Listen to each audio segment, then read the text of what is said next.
بسم اللہ الرحمن الرحیم۔ دیکھتی آنکھوں اور سنتے کانوں کو محمود مان کا آداب۔ عزیز طلباء، اپنی اس ویڈیو میں ہم کلاس 9 کی اردو کی درسی کتاب کا سبق نمبر 4 کا پارٹ بی پڑھیں گے۔ امید کرتا ہوں کہ آپ کو پارٹ اے کی ویڈیو ضرور فائدہ دے رہی ہوگی۔ اپنے سبق کی ریڈنگ شروع کرتے ہیں۔ انسانوں کی اگلی پشتوں کے حالات پر خیال کرنے سے معلوم ہوتا ہے کہ انسان کی موجودہ حالت انسانوں کے نسل در نسل کے کاموں سے حاصل ہوئی ہے۔ محنتی اور مستقل مزاج محنت کرنے والوں، زمین کے جوتنے والوں، کانوں کے کھودنے والوں، نئی نئی باتوں کے ایجاد کرنے والوں، مخفی باتوں کو ڈھونڈ کر نکالنے والوں، آلات جر ثقیل سے کام لینے والوں اور ہر قسم کے پیشہ کرنے والوں، ہنرمندوں، شاعروں، حکیموں، فلسفیوں، ملکی منتظموں نے انسان کو موجودہ ترقی کی حالت پر پہنچانے میں بڑی مدد دی ہے۔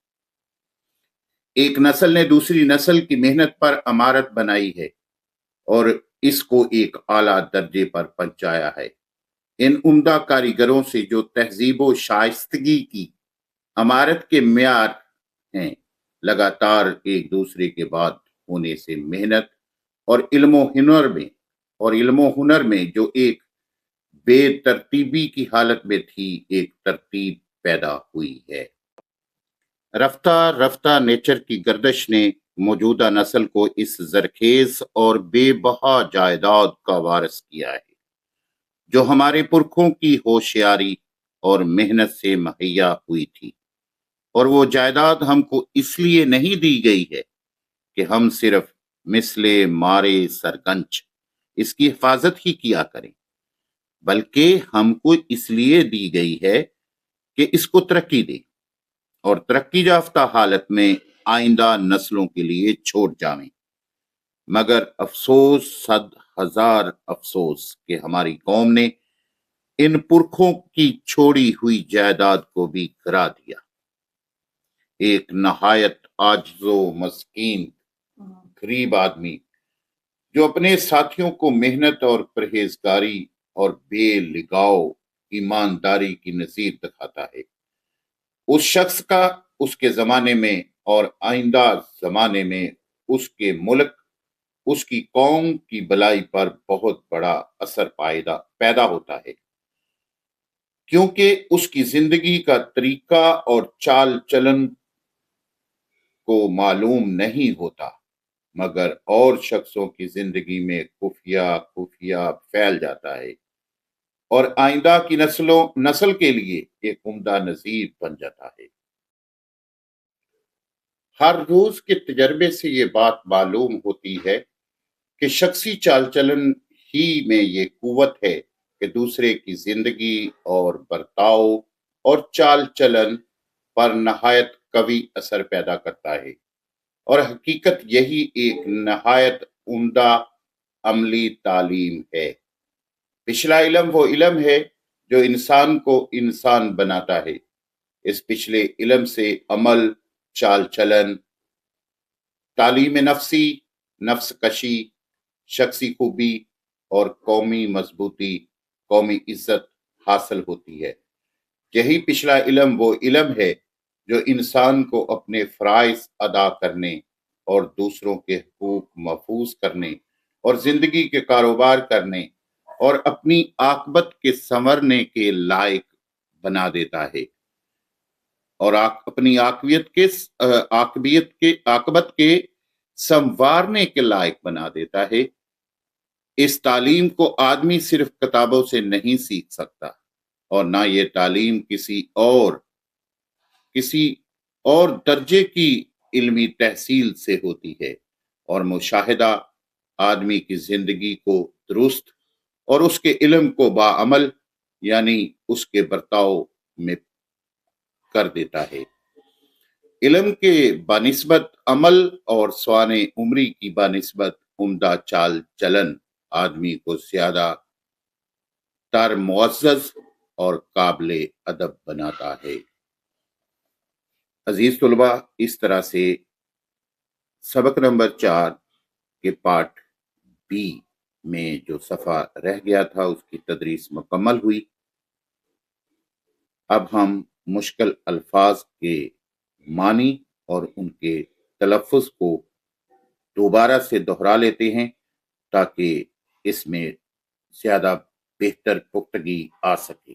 تو شروع کرتے ہیں مشکل الفاظ کا تلفظ اور معنی۔ بدیہی۔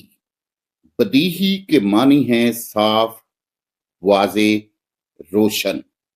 ایسی چیز جسے سمجھنے میں بہت آسانی ہو اسے کہتے ہیں بدیہی۔ دوسرا لفظ ہے بیش بہا۔ بیش بہا کے معنی ہیں بہت قیمتی۔ پرستش۔ پرستش کے معنی ہیں پوجا کرنا، عبادت کرنا۔ عموماً ہندوؤں کے ہاں بتوں کی پرستش کی جاتی ہے۔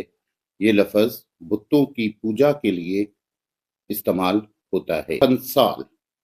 پنسال کے معنی ہیں پانی کے بہنے کی جگہ۔ تائب ہونا۔ تائب ہونا کا معنی ہے توبہ کرنا، کسی کام کو دل سے چھوڑ دینا، تب کہتے ہیں تائب ہونا۔ آلائے جزِ ثقیل۔ آلائے جزِ ثقیل کے معنی ہیں کرین، بھاری وزن اٹھانے والی مشین، جو عموماً کنسٹرکشن ورک کے اندر استعمال ہوتی ہے، تعمیراتی کام کے دوران استعمال ہوتی ہے۔ حاشا و کلا۔ حاشا و کلا کا معنی ہے ہرگز نہیں، قطعاً نہیں۔ حظ اٹھانا۔ حظ اٹھانا کے معنی ہیں لطف اٹھانا، مزہ لینا۔ خضر علیہ السلام، رہنما، غیبی مدد کرنے والی برگزیدہ ہستی۔ قوی۔ قوی کے معنی ہیں قوت والا، طاقتور۔ اللہ سبحانہ تعالیٰ کا ایک نام بھی عزیز طلباء قوی ہے۔ فانوس خیال۔ فانوس خیال کے معنی ہیں چلتی ہوئی فلم یا خیالی تصویریں۔ لابدی۔ لابدی کے معنی ہیں ضروری یا لازمی۔ مارے سرگنج۔ مارے سرگنج کے معنی ہیں خزانے کے اوپر بیٹھا ہوا سانپ۔ مانے۔ مانے منع کرنے والا، یا کسی کام کے اندر جو رکاوٹ آ جاتی ہے اسے کہتے ہیں مانے، کہ آپ کو یہ کام کرنے میں کون سی چیز مانے ہے۔ عزیز طلباء، کمنٹس میں اپنی رائے کا اظہار ضرور کیا کریں، لیکن ذرا شائستگی کے ساتھ۔ اجازت چاہتا ہوں۔ اللہ حامیوں ناصر۔